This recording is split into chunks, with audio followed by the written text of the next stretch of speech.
Hello friends, this is your friend back with a new fanfic, Naruto snaps after years of favoritism, full story. If you like this story, don't forget to like, share, and subscribe, and leave your thoughts in the comments. Now, let's start. Chapter 1, Prologue. I am back. It hurts. Being slammed a fuinjutsu in the stomach by a Sannin, Orochimaru nonetheless hurts. Of course he had known worse pain than that, but it still hurt like hell. He could feel his chakra being disturbed and so much harder to control than it already was, life. Of course he had to play hero and try to save his two abusing teammates even if he knew he was clearly outmatched, and dare I say he was completely and utterly destroyed by the man even if he was just toying with him. He could feel himself being thrown away in the forest even as his consciousness started to fade away. He could feel the wind rushing at his face as he plummeted towards the ground in what he was sure would be a painful landing. But he didn't care. He was already unconscious as he reached the ground and broke his arms and 3 ribs, but he didn't care. He didn't feel the pain in this state. Naruto. He was Naruto Uzumaki, son of no one and ninja of Konoha, his homeland. He was loud, dumb, naive, everything you could find about him was bad, even his determination, since it always led to something too dangerous for him to handle and he would have to use the Kyuubi chakra that was in him. God was he pathetic without the Kyuubi to lend him chakra and help him win his battle. Without it he would already be dead since long before that. But what he didn't know was that all his flaws were due to an external source since the start, but that was about to change as numerous black markings appeared on his body and started to fall from it in what was new as the breaking of a fuinjutsu on the body of someone. Inside Naruto's mind, Naruto found himself in what looked like a sewer. He didn't know why, but the place installed a feeling of nostalgia in his heart as if he had already came here before, but he was sure he didn't know the place. He saw pipes attachés on the wall of the corridor he was in. There was 3 pipes and they glowed different colors. The first one was the smaller, it was a light blue and pulsating calmly regularly. The second one was strange since it was at least 3 times bigger than the first one and glowing a strangely familiar deep red. The last one was the strangest as it was entirely black, but he could feel it was truly powerful from just being near it. It was also oddly comforting to just be near it. He was startled when he heard a deep grumble from a door at the end of the corridor where a terrible power was emanating from. He was entranced by it and walked slowly in its direction before he could even think of the dangers he could be in. After he opened the door, he entered in what he thought to be a giant hall with the floor flooded with water at about 1 feet of the floor. There was nothing in there apart some sort of cage where he could feel the red chakra was coming from. Normally in situation like this people with common sense will not approach a place like that, but for Naruto it was different. The cage was emanating power in spades, but for him it was oddly familiar, comforting and dare he say, loving in a family sense. So without further notice he marched towards the front of the door without a sliver of doubt, because whatever was in it he could tell that it would not harm him. As he reached the opening of the cage, he could see what one would describe as the most terrifying sight they had ever seen. Glowing slitted red eyes, but for Naruto they were emanating relief and happiness, as if they had recovered something that was greatly precious to them. It was then that he saw the rest of the body attached to the eyes. It was the body of a giant fox with deep orange fur and what looked like rabbit-sized ears. It had also razor-sharp tooth in its mouth. It was the Kyuubi, and weirdly enough it didn't frighten Naruto the slightest to be in the presence of the greatest Biju. "Hello Naruto, so we see each other again like you promised," said the deep voice of the being in front of him. "You're the Kyuubi, right?" At seeing the nod he continued, "Why do I have the feeling that we know each other since long ago?" asked Naruto in a somewhat trance-like voice. "Because we met long ago, your 40th birthday if I remember right. You were quite the ball of energy at that time." At that Kyuubi chuckled with a mirthful look in his eyes. At this Naruto had a big headache and a vision of what he thought was his past. In it there was a small Naruto where he was greeted by the presence of Kyuubi in his dreams. There was another in which the great demon lord told him his real name, Kurama. When the pain lessened he looked at the great being with a sense of recognition in his eyes. "Yo Kurama, been a long time hasn't it?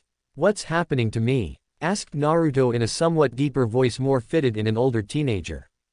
"The seals are breaking, you're returning to your original state before being restrained by those fools of the council because of their fear of you." At the end the fox growled in what was thought to be annoyance. "What seals? URG, said Naruto before falling to his knees as another wave of memories assaulted him. This time it was memories of his time with his first true friends, and he had to admit he missed them greatly now he remembered them. It's seals that were designed to seal off your chakra reserve, control and abilities. The second seal was designed to seal off your true appearance and physical abilities. The third and last seal was the one designed to seal off your memories and replace them with others while also sealing your mental capabilities, making you a weak ninja with the mind of a 7-year-old boy, explained Kyubi in a somewhat compassionate voice, not a good mix with his appearance. Kurama, I trust you. What will happen now? Asked Naruto quickly as he could feel himself losing consciousness. You will black out to escape brain damage because of the shock that your brain will sustain at the recovery of your memories.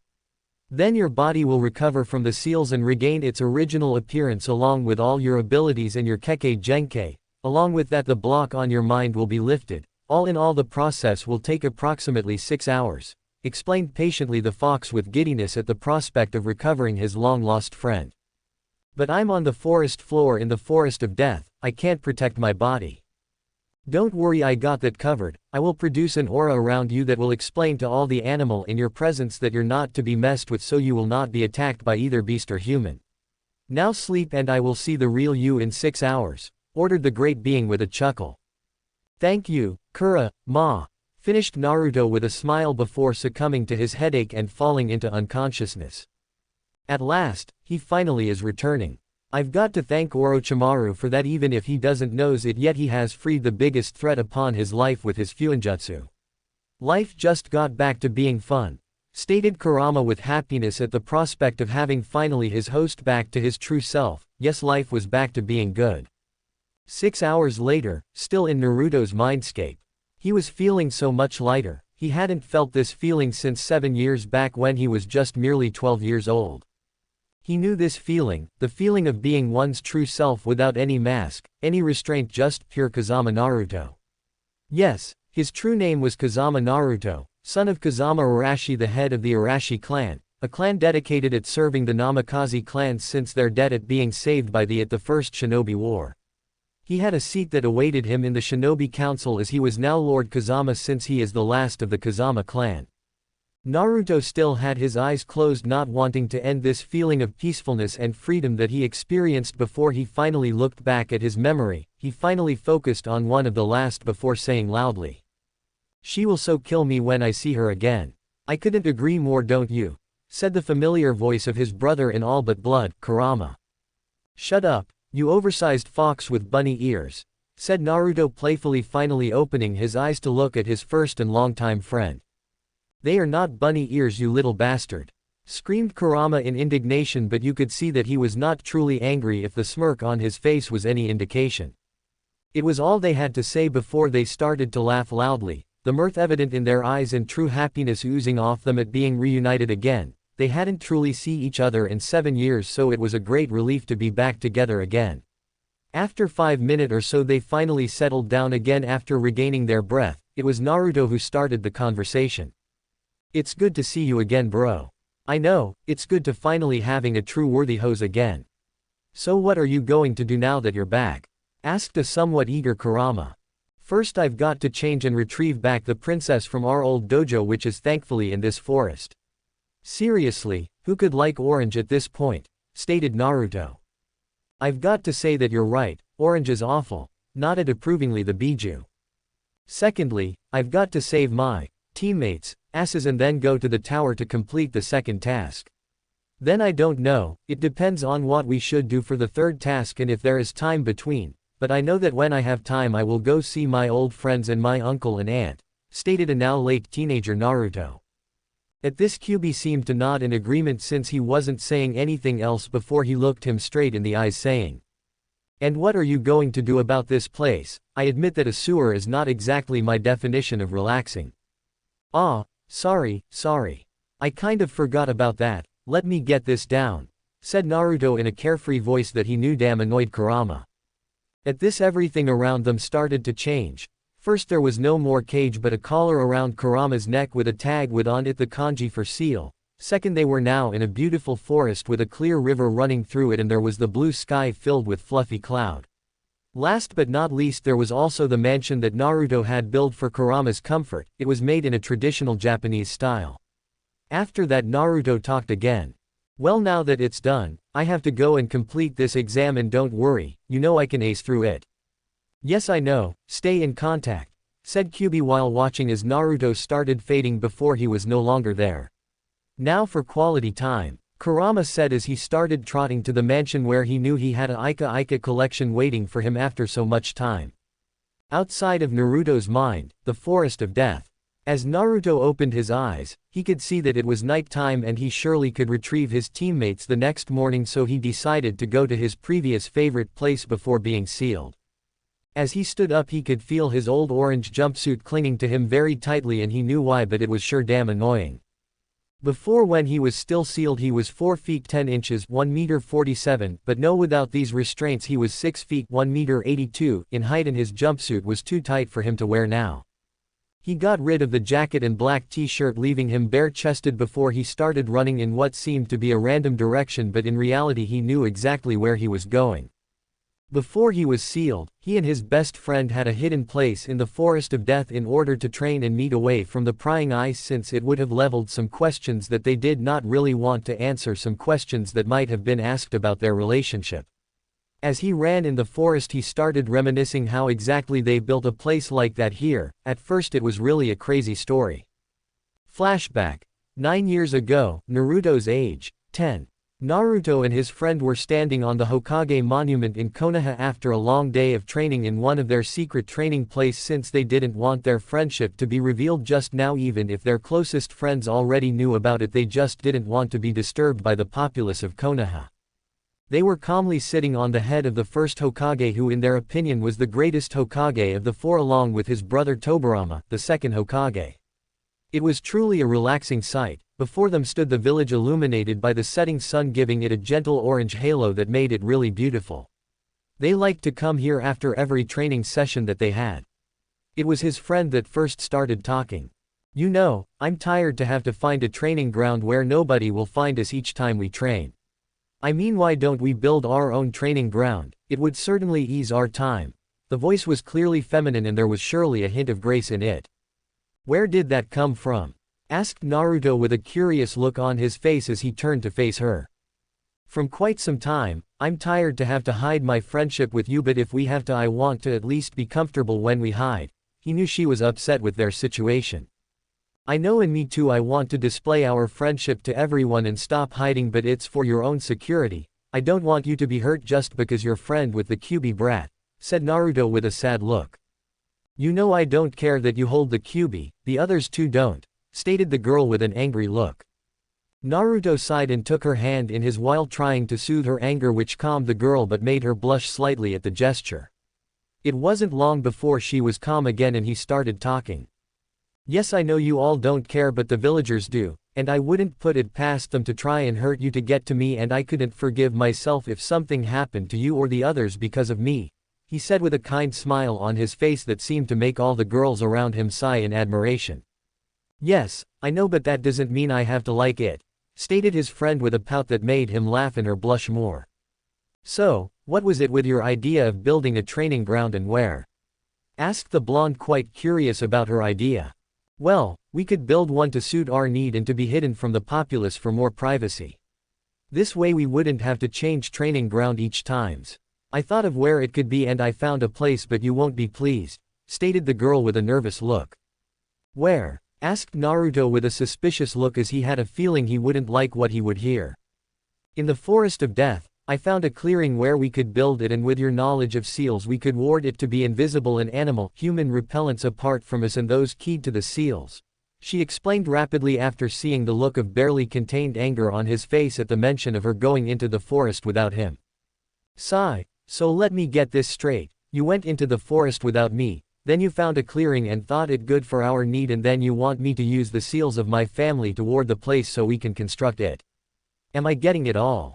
He asked with a twitch in his eyes. Yes, she said shyly, knowing the earful she was about to get, but was surprised when she only got a sigh of exasperation in return. All right, take me to this place and we will see from there, he said and stood up. Wait, you're not mad at me for going into there without you? She asked, confused. Yes, I'm angry. You could have been hurt and stay in there without help, or worse die. Yes, I'm disappointed in you. You should have me come with you every time you go in there since the animals knows not to mess with me as I have the QB sealed in me. But I understand that I won't always be there to help you and it was a good experience for you, but my biggest emotion right now is relief, stated Naruto, getting another confused look from the girl still sighted. Relief? Yes, relief that you came back alive and not injured. I don't know what I would do without you in my life, he admitted while turning his back to her so she wouldn't see how red he was blushing. She was really touched that he would think of her like that, and before he knew what happened she had hugged him from behind with her head in his back. She started speaking before he could protest. Not that he would be, she doesn't need to know that. Thank you for trusting me, Naruto, she said, he voice muffled due to her still having her head in his back and to not show her blushing face. No problem, let's go, he said, and they finally got there to examine the place. It had taken 6 months, but they had finally managed to finish their secret place and they were damn proud of it. It was a magnificent dojo with beige walls lined with wood. Inside there was a sparring room with bokken and real katana on the walls to use as weapons. There was also 2 lockers, one for each gender, and in was standard kendo practice attire. But their favorites was still the onsen that Naruto somehow built in the back on the dojo, and she still didn't know how he did it. They were standing in front of their dojo with grins on their faces as they were quite proud of the results they got from their hard work. It was her who broke the silence. Come on, Naruto, let's go, she shouted as she ran towards the entrance. Oi, wait for me, shouted back Naruto with a smile of amusement on his face. Flashback end. Aha, you thought I would have told you her name so quickly, don't worry, it will be told in the first chapter. And here he was standing in front of the dojo, who had not changed 1 inch since the last time he came here. It was still standing proud and he was quite pleased with himself if he admitted it. He got inside and directly made his way towards his locker without any hesitation, since remembered the place quite well even after 7 years. Once he got there he immediately got out of the rest of his old clothes before going directly towards the back door where he got in his onsen. The place was actually quite peaceful and beautiful since it was an outdoor onsen and there was a beautiful sight of the forest around it. He didn't go in the water first, but he made his way towards where he knew the cleaning supplies were before he set to wash himself quite thoroughly, since he didn't like being dirty, but it comes with the job and he wouldn't have it any other way. As he finished cleaning himself he took a towel from the stack and a small piece of wood that could float on the water before he opened a secret stash that he had hidden under one of the stone on the ground. From it he took a bottle of rare Iwa sake with a small cup before setting it in the piece of wood and going in water, where he sat himself at the border before deposing the wood in the water and uncorking the bottle before drinking a small cup of it and releasing a small sigh of pleasure and relaxation as he finally rested in the water. Don't ask him where he got the sake, because of the relation between Iwa and Konoha were quite strained since the Third Shinobi War. He would not tell a soul how he got it, but he would never share it with anyone other than his friends. He didn't know how many time it was since he got in, but when he spotted the first rays of sun through the leaf he could tell that it was time for him to go and finish this task with his so-called teammates. He didn't even know why he did that for them. Ah yes, he had to keep their sorry asses alive if he wanted to complete the task. As his uncle would say, damn troublesome. Anyone can guess who is his uncle. Come on, it's easy with the clue. So he got up and went back to the locker to clothe himself before heading out. He also had to retrieve his princess from the basement, so he hurried himself as he knew she had sensed him come back. Once he got in the locker he looked around and spotted his outfit that was fitted for him. He had ordered it a long time ago for his promotion as Chunin, guess he would have to use it a little earlier. He started by putting on some black underpants, followed by that he put on Anbu-styled black pants with a bit more pockets than the standard ones. After that he put a black short-sleeved turtleneck muscle shirt and he added to that black combat boots. He put on a gray belt with the head of a silver fox as a buckle. He also put 2 red leather belts on his torso in a X cross pattern. With that he strapped 2 utility pouch on his belt behind his back. They contained each 30 kunais, 35 shurikens, 15 explosive tags, 4 smoke bombs and 20 meters of ninja wire. In his pants pockets, he added numerous scrolls with different colors: blue, black, red, yellow, purple and finally green. He looked himself on the mirror and he had to admit that he looked pretty damn professional compared to his sealed self and his orange obsession. What self-respecting ninja wear orange anyway? He was about to go away before he remembered that he still had his headband missing, but he knew what to replace it with. He walked towards a drawer in the room and opened it to reveal many pairs of black fingerless gloves with metal plates on it and the leaf insignia on them. He smirked as he put them on and he felt that his ninja regalia was finally complete, as he missed just one thing. He walked out of the room and into the sparring room before he walked towards a staircase that led it under the floor where he could see a door that was sealed with one of his family seal. As he was in front of the door he could see his family emblem on it where the seal was hidden in it. It was a dragon head with katana crossing behind it, the same insignia that he had in white on his left breast. He cut his thumb before smearing the blood on the seal and sending his chakra in it. The seal was particular in that it wasn't an standard blood seals, as this one did not only react with his blood but also with his chakra signature, since it wouldn't do if someone just got his blood and smeared it on the seal to access the room. No, this was far more sure. As he heard the distinct click that signaled the opening of the door, he could feel his heart beating fast with excitement at the prospect of recovering his princess after 7 years. After all, she was part of his soul, so it was normal he missed it. He entered the room and he saw her, his beautiful princess. It was a gorgeous katana with a handle wrapped in black clothes with crimson diamond pattern on it that continued as the sheath it was in was midnight black with the same diamond pattern. It was truly a piece of art and you could feel the power leaking from it even if it was still sheathed. He could almost feel the happiness radiating from the word at his presence. He walked towards it and with a hand shaking in excitement he grabbed it, and suddenly he was brought in what he called his soulscape, since it wasn't exactly his mindscape. Naruto's soulscape. As he entered his soulscape he could see the familiar place where he had met his trusted partner, his friend and most of all his Zanpakuto. The place was a beautiful clearing filled with blood-red roses and he was standing in the middle of a path that was leading towards a circular place where the ground was set in black and white tiles. On it there was a small table with a set of cups and tea, around it was 2 chairs. But the most beautiful thing about it was the beautiful woman singing with joy oozing out of her voice. She was standing at the height of 5 feet 7 inches (1.70 meters), with long crimson hair set in a formal bun on the back of her head with some loose bangs framing her heart-shaped face. She had beautiful crimson eyes framed by long curly eyelashes. She had a small nose and ruby red lips that you could tell were naturals and not with lipstick. Her lithe body was framed by a breathtaking black kimono with red lilies pattern. She had an hourglass figure with what seemed to and not so wide hips. Her beauty seemed to be from another world, as it was too beautiful to be from this world. She was his Zanpakuto. Naruto stood there just taking in her beauty and listening to her beautiful voice that seemed to entrance him and make him peaceful. She finished her song 5 minutes later, and when she looked at him she gave a gorgeous smile before running to him and launching herself in his arms while crying. "Naruto-kun, I'm so glad that you're back.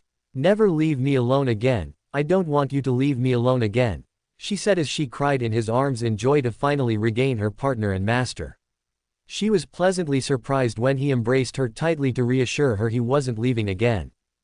"Don't worry, princess, I won't leave you again.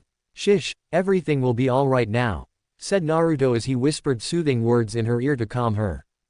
After 5 minutes she calmed herself and reluctantly separated herself from his warmth that she loved so much.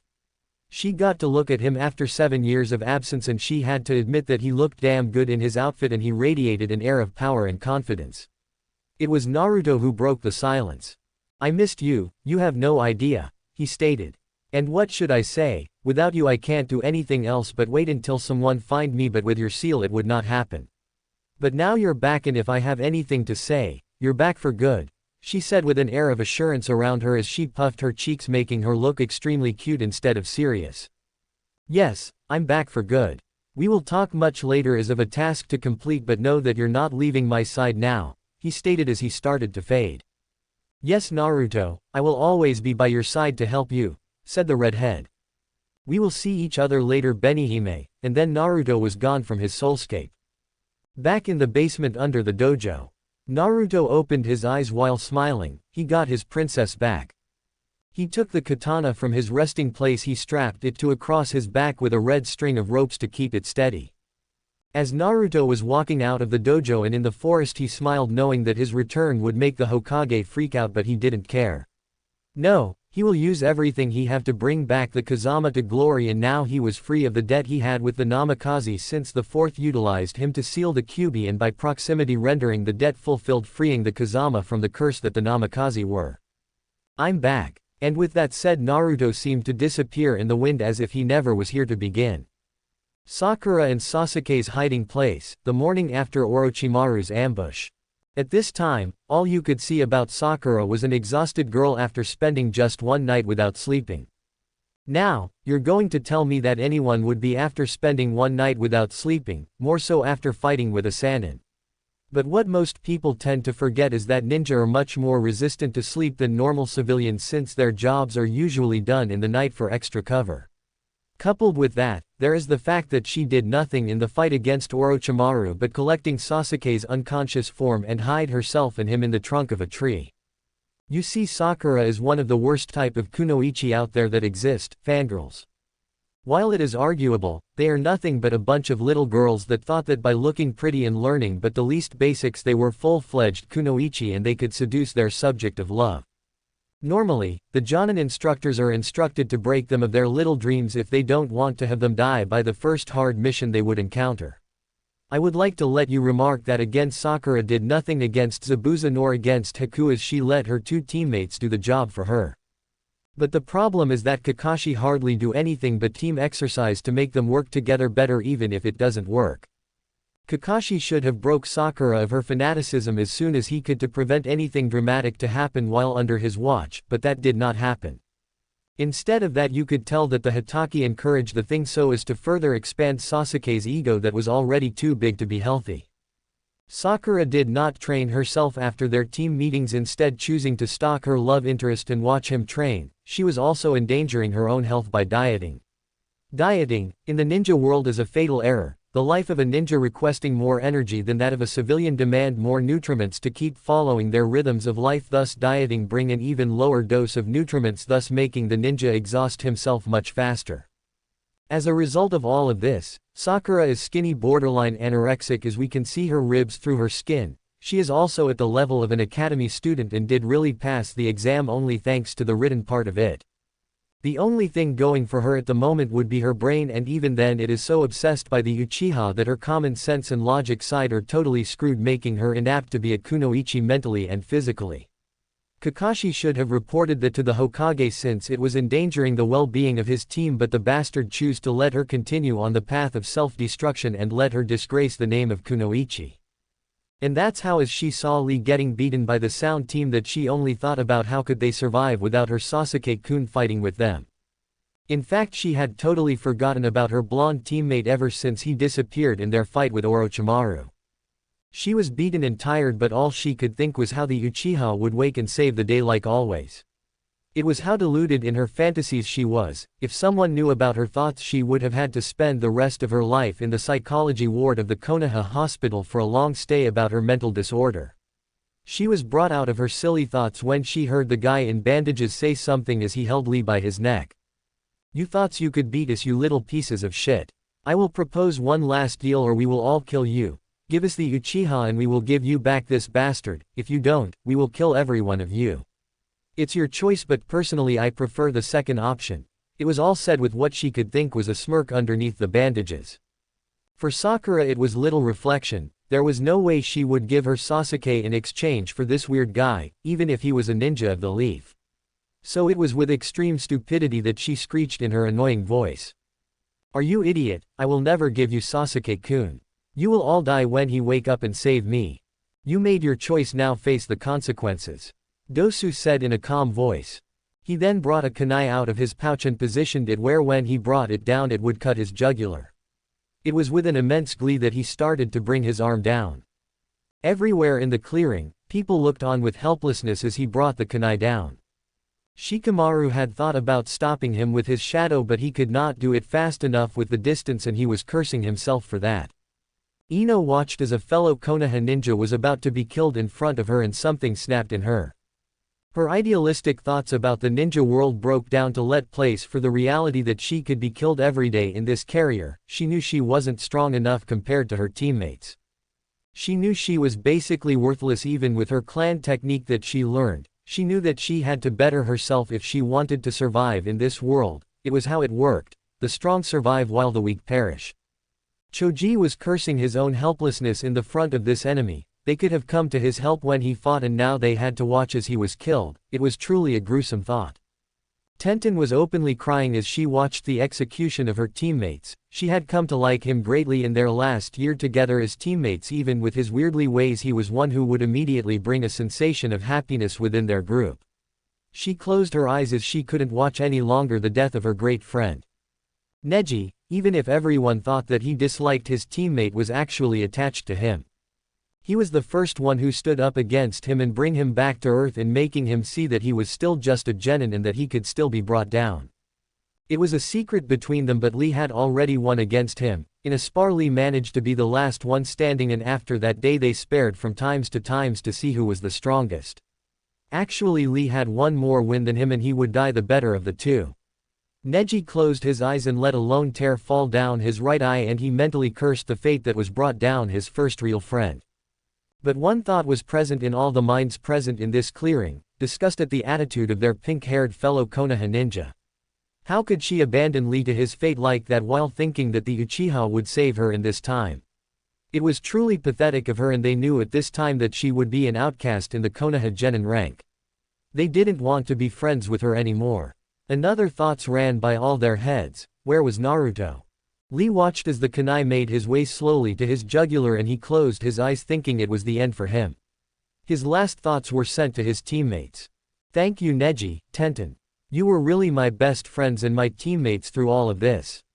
Farewell and let us meet on the other side. He waited for the blade to pierce his skin, but after 15 seconds it was still not here, so he chanced himself and opened his eyes to have the biggest surprise of his life. In front of him stood a man about 20 years old and he was grabbing the hand of the sound ninja inches before his jugular. It was really a lifesaver. Then he remarked things about the man that stood out. His blonde hair that reached his lower neck with the 2 bangs at each sides of his face, the 6 whiskers-like marks on his cheeks, the sword on his back, but the one thing that stood out was his cold, almost glacier-like, frost-blue eyes set in fury upon his enemy. There was only one person who was like that and had this whiskers mark: Naruto Uzumaki. Naruto-san, stammered Lee upon seeing the figure more closely. I see that I'm not too late, Lee, responded the man in a baritone voice, but not denying the fact that he was indeed Naruto. All around the clearing the rookies were shocked. Not only someone saved Lee in time, but it looked like the person was an older-looking Naruto. They were glad that Lee was saved, but they could not fathom how Naruto could be older, or how could he be fast enough to appear out of thin air and stop the blow before it reached his target. Naruto sighed tiredly as he looked at Dosu. Sigh, I would like it if you released my friend here before I'm forced to cut your arm, stated Naruto with a sweet smile on his face that fooled no one, as he could clearly sense the dreadful feeling attached to his voice. Dosu, who had not yet recuperated that someone stopped him, did as he was asked and released Lee before he shook his head and regained his bearings before going back to his teammates as fast as he could. This man was dangerous if he had not sensed him before he had touched his arm. Naruto grabbed Lee and seemed to disappear in thin air again before appearing in front of Tenten and Neji, scaring the shit out of them. Please take care of him while I talk with the sound team. You're welcome to stay after if you want. And next time, control Lee before he does something as stupid as that again, said Naruto in a kind voice that you would expect to be that of a child caretaker. They could only nod dumbly at that as he deposited Lee in front of them and disappeared again before reappearing in the last spot he was while looking towards Sakura. You disappoint me, Sakura. No, scratch that, you disgust me.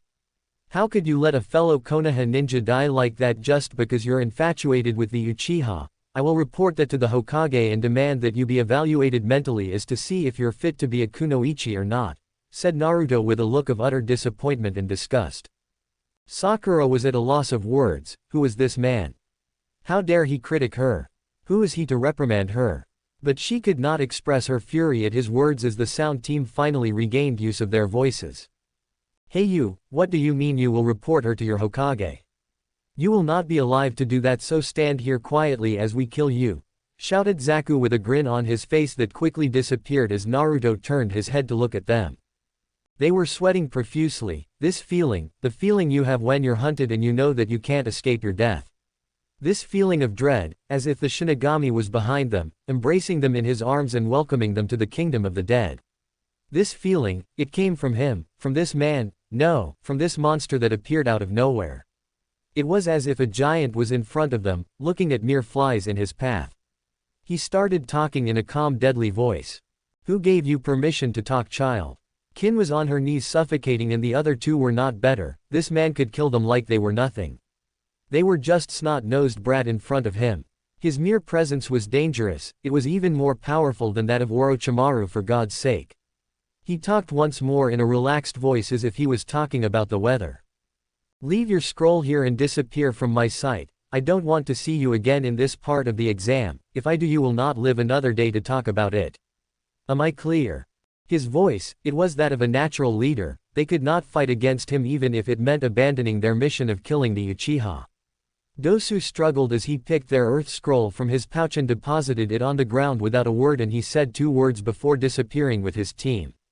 "Why, yes sir." Naruto clicked his tongue before walking and picking the scroll from the ground and packing it away in one of his pants pockets. He then said in a clear voice, "All right, Team Guy, Team 10, gather here now." His tone was that of a commander and they could not find it in themselves to fight it. As Team Guy and Team 10 appeared in front of him, he gave them an approving glance before starting to speak again. "Good, you're fast enough. I'm disappointed in you all.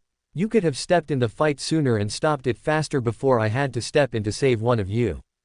At this they all looked on the ground in shame because they knew it was true. They could have helped Lee sooner and stopped it from happening. What surprised them was the ease with which he talked to them as a leader. Naruto let out a sigh before speaking again. "We're Konoha ninjas, our strength is in our comrades and in our will to continue forward. If one of our comrades is in danger, we do not ask ourselves if we can or can't save him, we just do it. It's how Konoha was born. The next time something like that happen, do not stand there watching, step in and save your comrades. Faith in our comrades and strength in our wills, that's what a Konoha ninja is, and that's what you will be later in your life. You're still young and things like that happen. Do not let it get to you. If you want to stop it from happening again, then train yourselves to be better. Train till you drop unconscious on the ground. Train till you bleed from your punches so that one of your comrades do not die because you couldn't save him. Am I clear?" he shouted at the end. "Sir, yes sir," they shouted back. This man was truly a natural leader. He was a better leader than any of their Jonin instructors. He made them learn the most important lessons in their career as a ninja in just a few moments, as their instructors struggled to make them understand this philosophy of life. This day, they have found a person to look at, a true shinobi of the leaf, one who lives by his philosophy and die with no regrets because he knew he did the best he could. And the fact that he won against the Sound team with just his aura was a fact to not be overlooked at. It was Shikamaru who asked a question that all of them seemed to have forgotten. Excuse me, but are you really Naruto?" Sigh, "Yes, I am Shikamaru." "But how?" asked Neji, who was confused. Naruto opened his mouth to reply, but before he could, an explosion of foul chakra happened, and it was coming from none other than Sasuke Uchiha, Emo Prince of Konoha. He slowly walked out of the hollow trunk and they could see black flame-like tattoo on his face and his right arm. He was producing an alarming amount of this foul chakra and the genin were scared, all but Naruto, who looked bored, and Sakura, who looked delighted that her Sasuke was back. "Sakura, who did this to you?" asked Sasuke in a trance-like voice.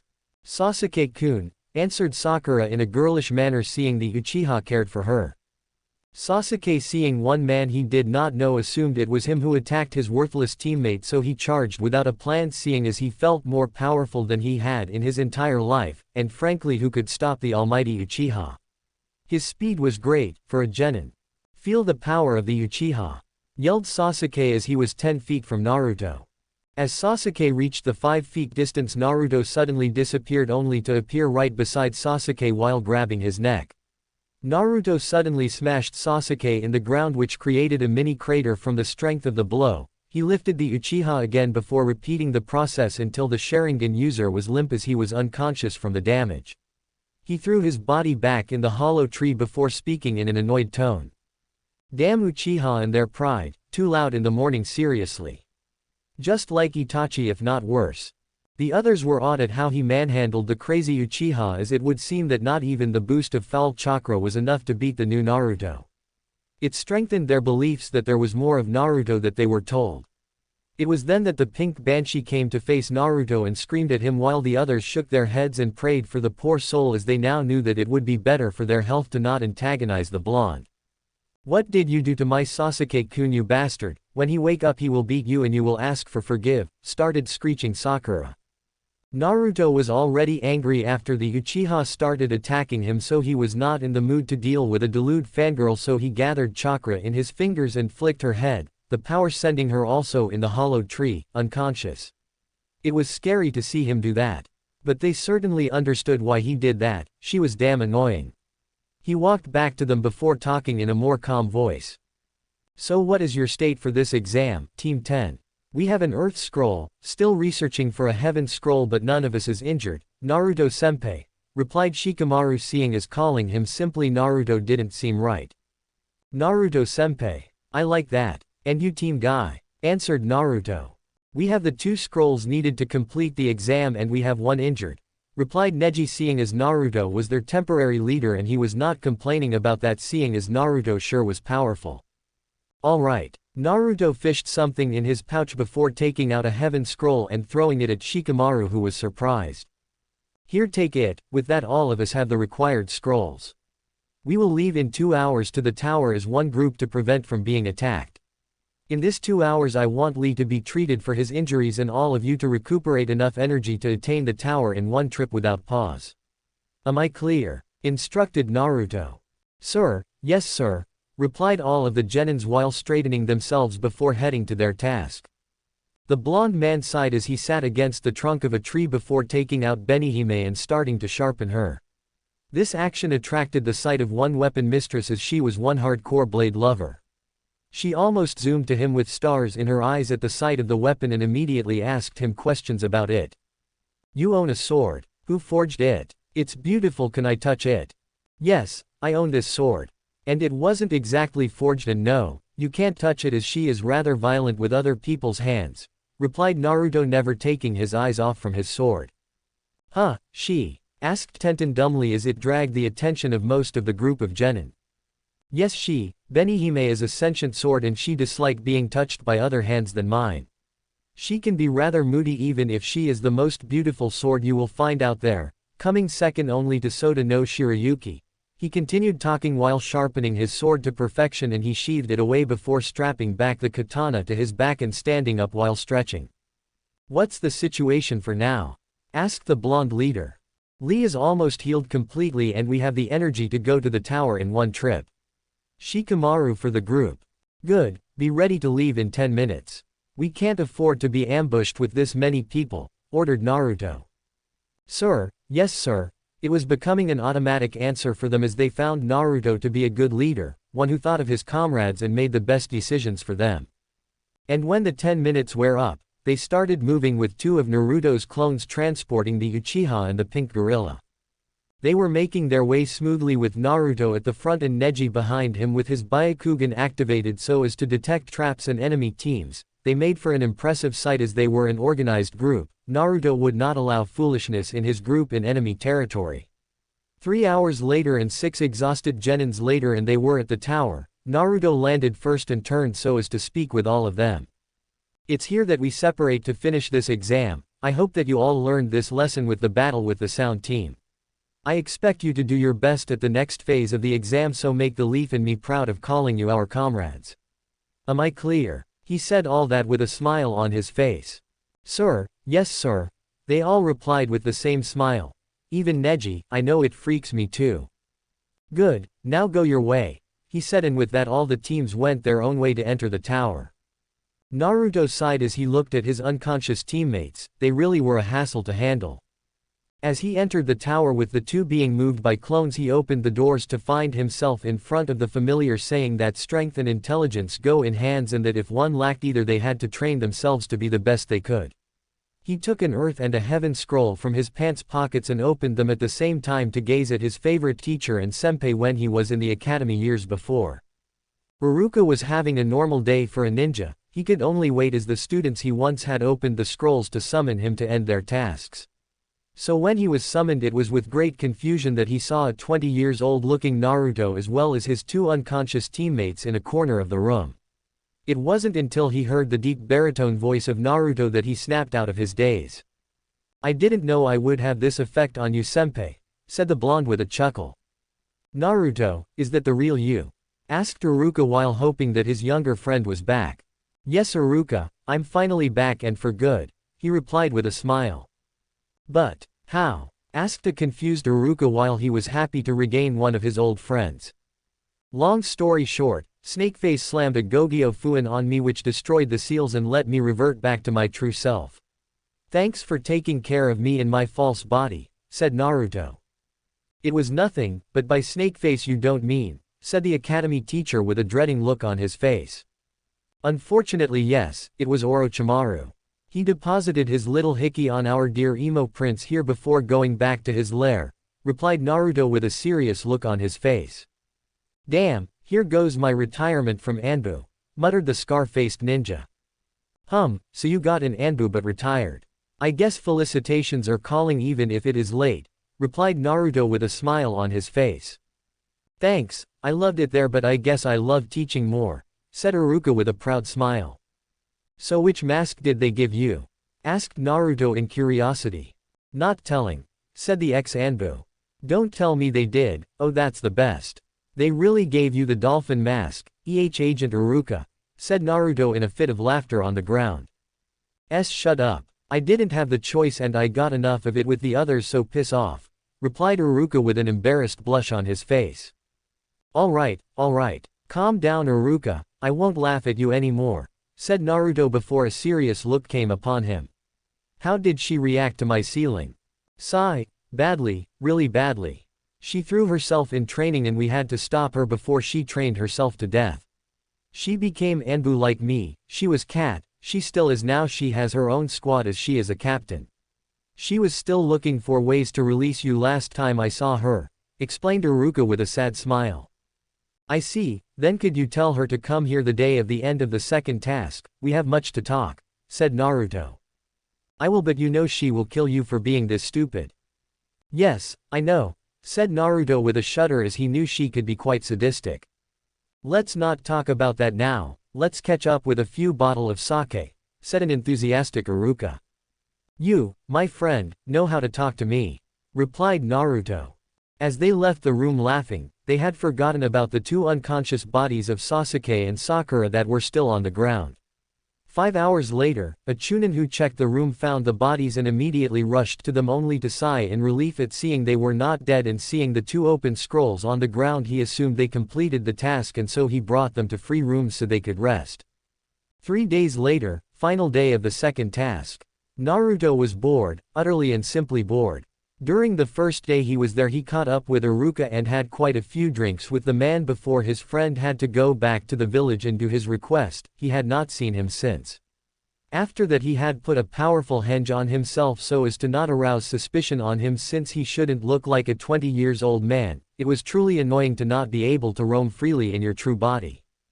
The only thing that was interesting was his late night meeting with Gaara the night before. The red-haired teen was quite the psychopath if the sand he had to escape was any indication.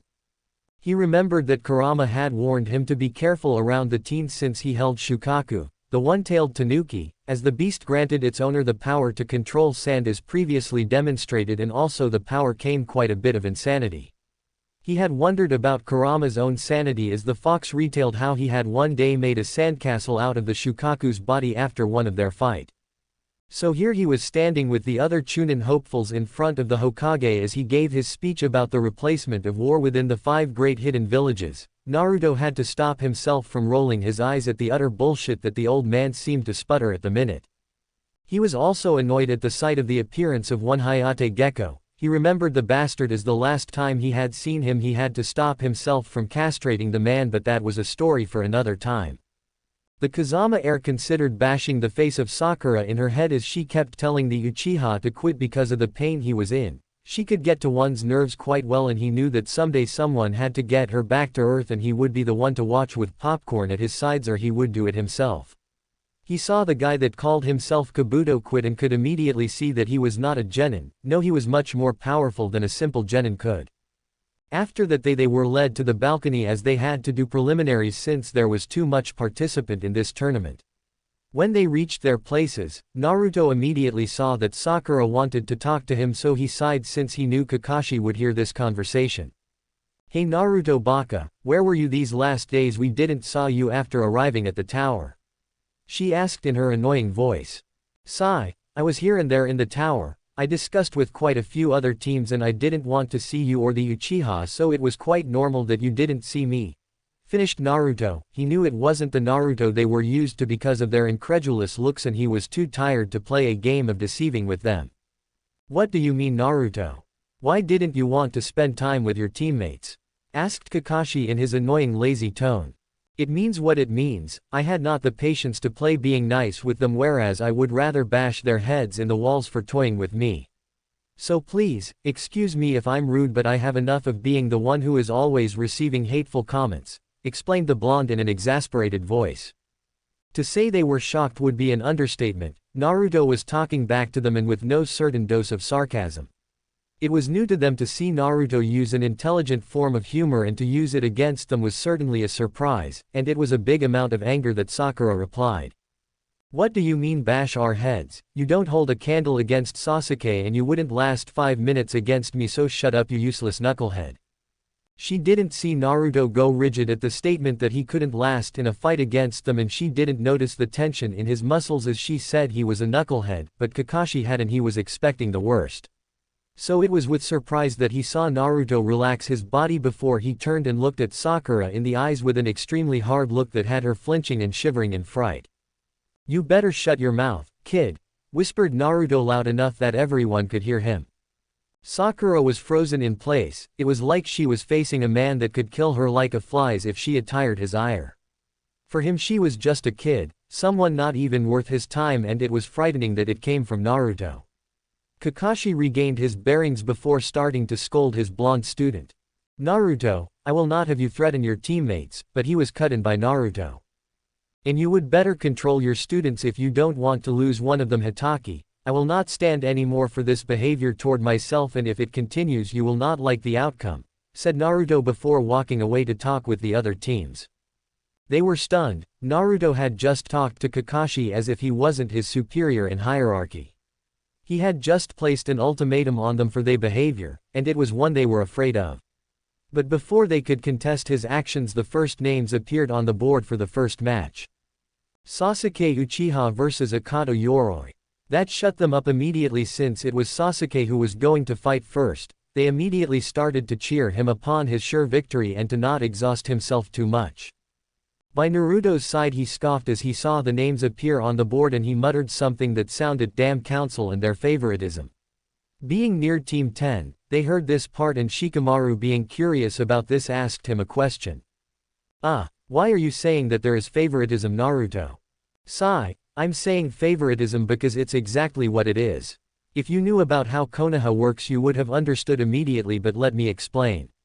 First point, is that Sasuke is the Uchiha clan heir, and as such he is considered to be the most powerful genin of the lot.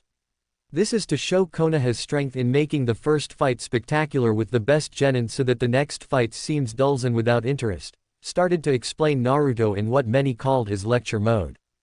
"That makes sense, but please continue, Naruto," replied Shikamaru, surprising many since he seemed interested in something that wasn't shogi for once. "Alright. Second point is the state Sasuke is in. Surely you would have remarked his little crazy moment in the forest where he tried to attack me. This was caused by a seal that was opposed on Sasuke, and we still don't know how to remove it. The first symptoms are what is called chakra disturbance. The chakra in his coils is starting to mutate due to the seal, so right now he can't really do anything with it, so he is restrained to taijutsu match. This seals also provoke episodes of unbearable pain that can lead to unconsciousness among other things. Right now, I guess Sasuke is only standing due to his pride even if it is slowly destroying his body. Finished Naruto, getting surprised looks all around him since he knew so much. And how do you know all of this, Naruto? Asked a suspicious Nara heir. TCH, Orochimaru tried to mark me with this seal once before, just once. The bastard had a surprise when he realized that it didn't work. Wonder if he still has the scar, said Naruto with a sadistic grin at the end. But, if you don't how to remove it, how come you don't have it anymore? Asked the odd yet curious Akamichi heir. Let's just say I'm a special case and leave it at that, said Naruto defensively, making them all the more curious about him. It was at this that they heard the odd voice of the others and they brought their attention back to the match to see Sasuke do a taijutsu move that he called Shishi Rendant Lion's Rage.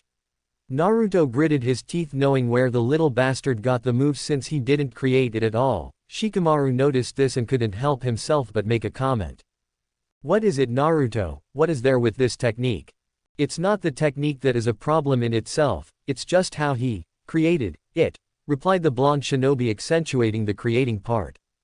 What do you mean? Asked Choji. To understand it, you have to know what happened before the first exam of this competition. As we walked towards the room 301, we got called by Lee, who wanted a match against our current emo prince here. In this fight, Sasuke was entirely crushed by Lee and his taijutsu even with the Sharingan activated, and it was fun to watch. At the end of the match, Lee was about to use one of Konoha's forbidden taijutsu move that I would better not explain since as its name involves it's a forbidden move, said Naruto while chuckling at his own joke, but that got the attention of Guy since he knew the technique but didn't know that someone of Naruto's situation would know about it. But let's not get sidetracked. As I said before, he was about to do the technique but was stopped by Guy here before it could become dangerous. But in all of this, Sasuke managed to copy the first part of the technique and apparently he made a bastardized version of it that is much weaker. You could say that he stole the move to make something not really new, just modified, and that's why I really want to beat the shit out of Sasuke's. Because even if Itachi was a little crazy before he killed his own clan, he would have never copied a move from a fellow shinobi before asking the permission. He was at least this considerate of the effort that people made in learning these techniques instead of just taking them as his. And with that, Naruto finished yet another lecture that captivated anyone who heard it. It was at this time that Hayate made an announcement. Winner, Sasuke Uchiha of the Leaf, said Hayate before Sasuke was taken by Kakashi to what Naruto assumed was a recluse room to partially seal the fuinjutsu used by Orochimaru. The names started showing again on the board before they settled on two names that had Naruto smirking and Shikamaru grumbling. Shikamaru Nara vs Tsuchikin. The competitors started to go on the ground, Shikamaru reluctantly, so as Naruto threatened him if he didn't fight seriously. And seriously he did, as the match lasted only 5 minutes with Shikamaru the winner in a brilliant display of mastery over his shadow along with the use of the arena he was fighting on. It was amusing to see Shikamaru grumbling about annoying blonde as he reached the stairs leading to his friends, as the board showed new names that had Naruto groaning himself. Haruno Sakura vs Yamanaka Ino. As the girls were fighting, read that a first-year academy student could do better. Naruto and the others were talking about the possible outcomes of the fight. Red gambling. I say 100 Ryo that Sakura wins, stated Kiba with a grin. 100 Ryo that it's Ino, replied Choji with the same grin as his canine counterpart. Troublesome, same as Choji, stated Shikamaru with a sigh, but you could sense a slight undertone of excitement in his voice. 100 Ryo that it's a draw, double knockout, said Naruto with a grin, surprising many. A draw, are you serious, Naruto? Asked Kiba while laughing at Naruto. Yes, neither of them are true kunoichi yet, and I doubt Sakura will ever be, but Ino could with the right push, he said while looking directly at Asuma, who got the message and nodded. It was his job after all. And skills-wise, while Ino has her clan technique, she is still inexperienced at using it to its full potential. Sakura is just a glorified civilian with just enough chakra to use the Academy 3, so she is virtually useless. They will end up losing the preliminaries together, but hopefully it will have opened the eyes of Ino to the life of a shinobi, one of death. Naruto finished his analysis on the match. And surprisingly enough, it happened just as Naruto had predicted, and they lost together by a double knockout that was totally embarrassing to the kunoichi population. This outcome had the three genin grumbling about devil's luck while Naruto was grinning as he pocketed his 400 ryo of his wins. Meanwhile, other names appeared on the board. Higurashi Tenten vs Sabaku no Tamari.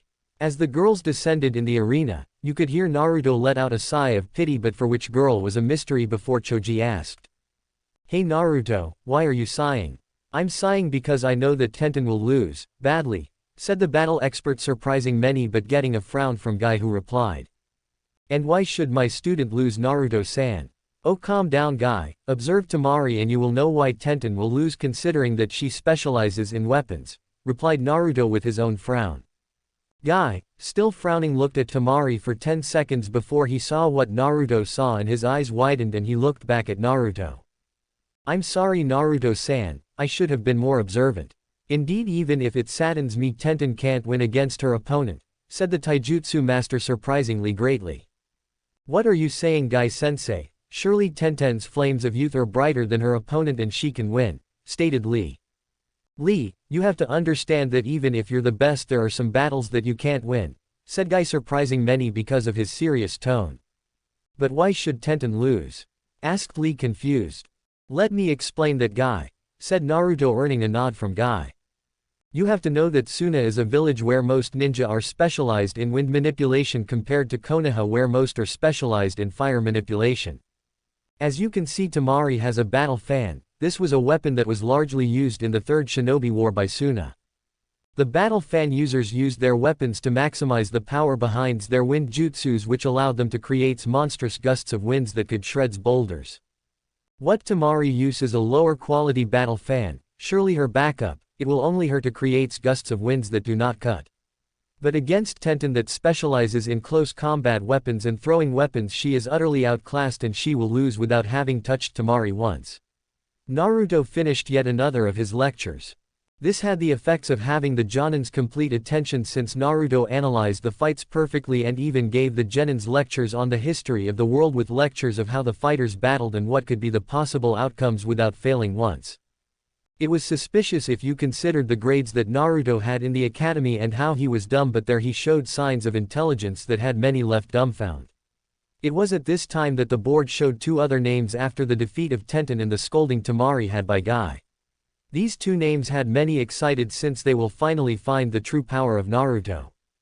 Uzumaki Naruto vs Inuzuka Kiba. As the two genins descended upon the arena, one Anbu looked longingly at Naruto as a lover would his partner. She could still remember the times she had with the teen in their young days before this damned day where he was sealed. She never had the chance to confess to him and she never would if she couldn't find a way to free him of his seals. She longed for the days where all they would do was train, laugh and hang together like best friends would, even if it was in secret. It was paradise for her. Baruka had called her 3 days back to ask her to come see the preliminaries because there was something that would be interesting for her. She couldn't fathom what would be interesting, as there was nothing but a bunch of genins and her longtime friend Naruto that didn't remember her. It hurts to see him without being able to be beside him like before, it really hurts to not be with him anymore. She had almost killed herself back then after his sealing because she missed him so much. If it wasn't for their other friends she would already be dead. So she decided that she would see the fight of Naruto and go back to her apartment after that. It was the least she could do for him. In the arena, back with Naruto and Kiba. As they stood in front of each other in the arena, eyeing the other to see a breach in their defenses even if Naruto just looked bored to be here. Kiba decided that it was time he taunted the blonde genin since he was sure of his victory against the knucklehead. Bad choice. You should just surrender Naruto, you won't win against myself and Akamaru. You are just a knucklehead without any talent. At the comment knucklehead, the temperature seemed to go down a few degrees before Naruto spoke in a chilly tone that sent shivers in the spine of almost everyone. Hayate, I recommend you start the match before I do something that would make me disqualified. Hi, the match opposing Uzumaki Naruto against Inuzuka Kiba will start. Are you both ready, Hajime? Said the Jonin before jumping out of the arena. At this, Kiba immediately gave a red pill at Akamaru, who swallowed it before chakra started exploding out of him, and Kiba shouted. Human beast clone jutsu. At this, Akamaru and Kiba were covered in smoke before it cleared, showing two Kiba with feral features as they were together on all four as a beast would. The other genins in the balcony were impressed by Kiba's jutsu, but the ones who saw the true Naruto were shaking their heads at the stupidity of the boy for taunting the man. Kurenai approached Kakashi with a smug smile since he knew Kiba would crush Naruto. Oh, how wrong she was. So Kakashi, seems like one of your student will lose again. Yes, I know Naruto isn't strong enough to beat Kiba. He isn't mature enough, replied Kakashi, earning himself disgusted looks from the genins and even from Guy and Asuma as to how he could overlook one of his genins without a care in the world. Excuse Hataki-san, but I think that it's Kiba who will lose, stated Shikamaru in an annoyed voice with a frown. And what makes you say that, Shikamaru? Asked Kakashi with a small frown. I saw Naruto truly fight in the Forest of Death and he could send the Sound Team away with just his aura and presence. So I think that Kiba actually doesn't stand a chance against him, explained the Nara heir, earning an incredulous look from both the Jonins in front of him before Kurenai snorted. It's not nice to lie, Shikamaru, as if a mere genin like Naruto could do that. Even I can't do that, stated the smug red-eyed Jonin. Then does that mean Naruto is stronger than you? Asked Shikamaru with his own grin. This made Kurenai blush in anger at the nerves that the genin had to state that she was weaker than the dumb Naruto. It was really a blow to her pride to be insulted like that. It was at this time that an explosion appeared in the arena, creating a screen of smoke hiding the two competitors before Kiba and the transformed Akamaru jumped out of the smoke with grins on their faces. This made Kurenai smug, knowing that Kiba and Akamaru used Gatsuga fang over fang on the orange-clad genin. See, Shikamaru, I told you Naruto would lose. I'm not so sure, we still don't know the state of Naruto in this smoke, replied Shikamaru with a knowing grin. Back in the arena, Kiba wore a smug smirk, knowing he had won against his opponent, so he decided to taunt Naruto a little bit more. This will be his last error. So Naruto, you couldn't even touch me, you're just talking without bite. You're nothing compared to me. Sigh, you just can't shut up, you mutt, said a deep baritone voice in the smoke that alerted the canine genin. This declaration shocked many in the attendance, since some of them knew this tone very well for being at the end of it. Hayate was sweating profusely, knowing the man would come at him later because of what he had done to her while he was sealed. Sarutobi too was nervous. He knew who it was and knew the ear lashing that he would receive later, and he wasn't looking forward to it. Uruka, Shikaku, Genma and Ibiki were giddy to regain their friend, and they were looking forward to speak with him again. She was shocked. It couldn't be real, he couldn't be back.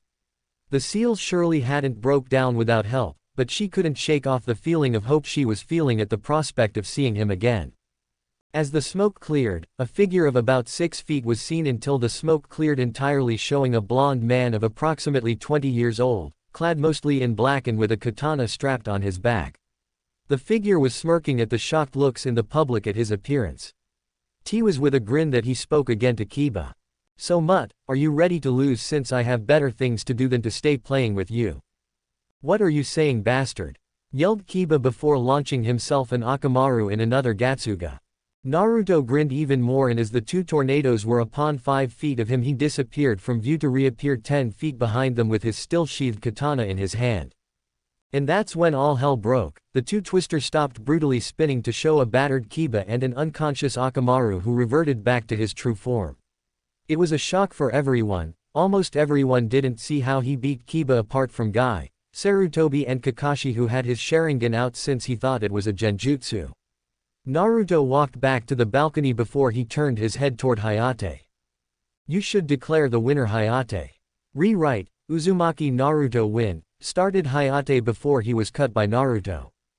Kazama Naruto, I'm Kazama Naruto. Kazama Naruto wins, stated the gecko while sweating under the gaze of the blonde destroyer. With that, Naruto marched back to the group in the balcony, with the adult remembering him, making Kurenai and Kakashi start panicking at his sight. It was Lee who spoke first with an odd look. It was amazing, Naruto-senpai, how did you beat Kiba? I didn't see you since you were too fast even for me. Let me explain, Lee, said Guy with a knowing look at Naruto, who nodded. You see, Lee, what Naruto used was just pure speed. Even if it was this fast, it's not the fastest he can go, I can attest that, said Guy, earning shocked looks from the genins. When he disappeared, he just ran fast and drew his katana still sheathed before he proceeded to give 12 blows at Kiba and 1 light blow at Akamaru. It was amazing, we will have to spar again Naruto, like the old times, finished Guy with a loud laugh. We sure do Guy senpai, we sure do, he started before a female voice cut in. Naruto Kazama. Everyone turned to see a stunningly beautiful woman with long purple hair, a generous bust even hidden behind her armor, and the most flagrant features was her angry look on her face.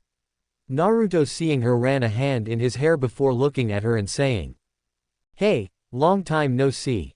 Naruto Kazama." Everyone turned to see a stunningly beautiful woman with long purple hair, a generous bust even hidden behind her armor, and the most flagrant features was her angry look on her face. Naruto, seeing her, ran a hand in his hair before looking at her and saying, "Hey, long time no see." Inside Naruto's mindscape, Kurama was sitting reading his Ika books and looked over towards his newly installed TV on the wall to see an interesting sight and decided to watch with popcorn, waiting for the inevitable fireworks that were going to happen. "Don't you, hey, me."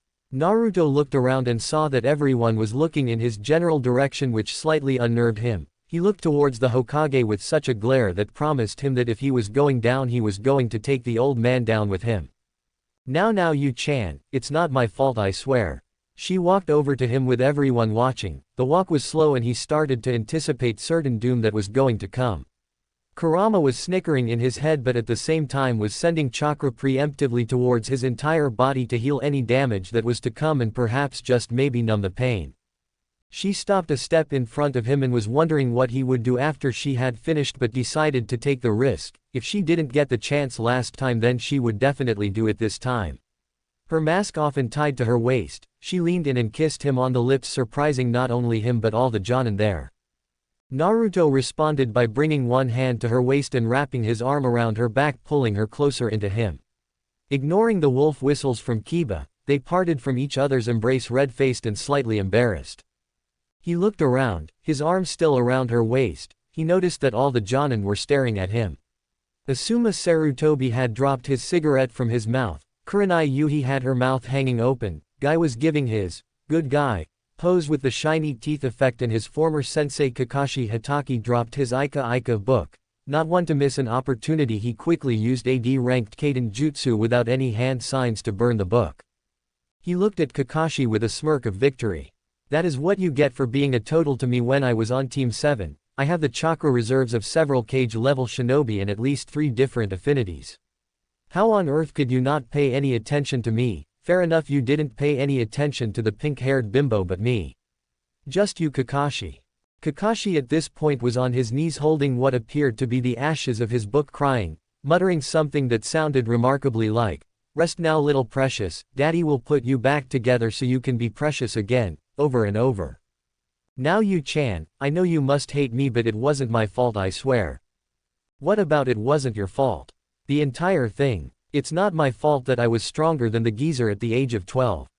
Him and that council sealed away all my strength and skills, making me the dead last dobi of this graduating class. I mean, come on, I was 12 again. How on earth do you people think I learnt the Kage Bunshin in a few hours? I already knew it. I believe you, Naru-kun, but you're still in the doghouse. What did you expect? Come back and everything be fine. Nope, doghouse for a while. Oh, I'm about to live up to my moniker and go all Itachi on the council for this. I thought Orochi Tem on equal ground and almost killed him multiple times only to be sealed by the council. It's infuriating. Calm down, Naru-kun." At this point all jonin and genin alike were looking at the pair with a questioning look, wondering what was happening, but some of the jonin that were there had a huge grin on their faces, knowing things were about to get much more interesting again. It was Kurenai who was the first to speak up. Not that I'm not thankful for the book, Naruto-san, but I think I speak for a number of people here when I say, the is happening." Naruto looked to Yugao and then back to Kurenai and sighed. "That is hard to explain and will probably make all the genin lose faith in the shinobi system that is currently in place. Tell me, what do you know of the Death Shadow?" "Well, that's a stupid question, he's a myth." Naruto just smiled at this. "I'm sorry to say, but you're wrong, Yuhi-san." It was Asuma's turn to speak this time and decided to ask the next obvious question, "What do you mean?" Guy and Yugao both had shit-eating grins on their faces at this point in time. "Well, it's quite simple. My name is Naruto Kazama. I am the Jinchuriki of the Kyuubi no Kitsune, and the council tried to turn me into a weapon for their own benefits, but what happens when the weapon grows too strong for them to control? Everyone was looking at him and he just sighed. I am the last of my bloodline, the Aohigan Dojutsu, which is belonged to the Kazama clan. I never knew my parents, but what we do know is I was born the heir to the clan. My clan itself is as old as the Uchiha and was infinitely more powerful. Getting a glare from Kakashi and Sasuke, he just continued ignoring them whilst getting some gasps from certain people.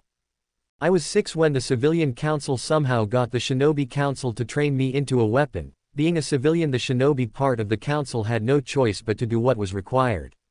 I became the best of the best, rising through the ranks of shinobi and fast. I was trained by several major clans in Konoha in non-clan related things that they were willing to share with me. Yu-chan here and her father taught me kenjutsu, which I am really good at, by the way. I was considered the go-to guy for missions that were considered suicide missions for entire Anbu squads. I never gave up and I was relentless. I always completed my missions no matter what. Eventually I earned the moniker, the Death Shadow, because I was so fast that anyone who was my target or anyone who got in my way would see a shadow and then they would die. I killed hundreds of people, but all for the protection of my home. There isn't a day that goes by that makes me wish I hadn't. Holy shit, he was meant to have gone missing 8 years ago. Right, I was 12 and getting too strong. The civilian council in all its wisdom decided that a weapon is only good when you can control it. I was and probably still am strong enough to kill the Hokage a few times over before becoming tired, and they saw this. They couldn't use me anymore. I wanted to be a regular shinobi, have a life and a girlfriend, maybe get married someday and have a few kids to carry on my bloodline, but they took that away from me. They sealed me away, making my chakra control always shit and my reserves almost 1/10 of what they were. A round of gasps went round the crowd and the Hokage just looked down in shame. Pop quiz. Now tell me, clan heir and clan heads of clans within Konoha are to follow certain rules and other rules don't apply to them. Who knows what happens when someone attacks a clan head? Asuma decided to answer, the person who attacks the head or at the head's digression, they can kill them if they want and they don't need proof either. Very good, Asuma-san. I would expect nothing less from the old man's son. I was sealed 8 years ago, making me the sacrifice for this village by the civilian council, and after this tournament is over I will follow my rights by executing every single civilian council member, not to mention seeking monetary compensation from their families for the 8 years of my life that I've missed. Not to mention my chance at a normal life with Yu-chan. When Naruto just finished speaking, everyone paled knowing he meant business, but Yugao just blushed at the last part. You can't be serious. Are you kidding me? The decrepit old fools are dead along with Danzo for taking part in this. They should have known that it would only be a matter of time before Kyuubi blasted through any seal placed on my body. Now whilst we've been talking, the matches are finished. I think we should pay attention. Nay. Hayate still looked kind of scared knowing that he was going to get such a bitching because of what happened between him and Yugao, but chose to continue with his job anyway. Those of you who passed, please come and collect a number so we can proceed. All genin except Naruto walked down and picked a number, but when they noticed he hadn't, they looked at him as if to say, well, you coming or not? The air you looking at me like that for? I'm not picking a number, did you not hear me? I'm an elite jonin, for Christ's sakes. The only reason I even continued after the seals broke was to tease Yu-chan. Yugao punched him in the arm for that remark whilst Kurenai glared at him for beating her genin and not continuing. Fine, whatever. Come Yu-chan, let's get the guys and go for a drink. We have a lot of catching up to do, and in the morning we can go into the council chambers and have some fun. He said with an evil glint in his eye that made her shiver. He looked over to the Hokage whilst everyone was leaving to see him with a lone tear coming out of his eye. Old man, you better make sure the civilian council don't run. I'm wanting payback, especially against that banshee of a mother. The Hokage said nothing. He just pulled his hat over his eyes so that no one could see them and walked away with his head down in shame. And that's it for this complete story of Naruto snaps after years of favoritism. If you enjoyed this full fanfic, don't forget to like, share, and subscribe for more Naruto what if stories. Comment below your favorite moment and which story you want next. Thanks for watching, see you in the next video.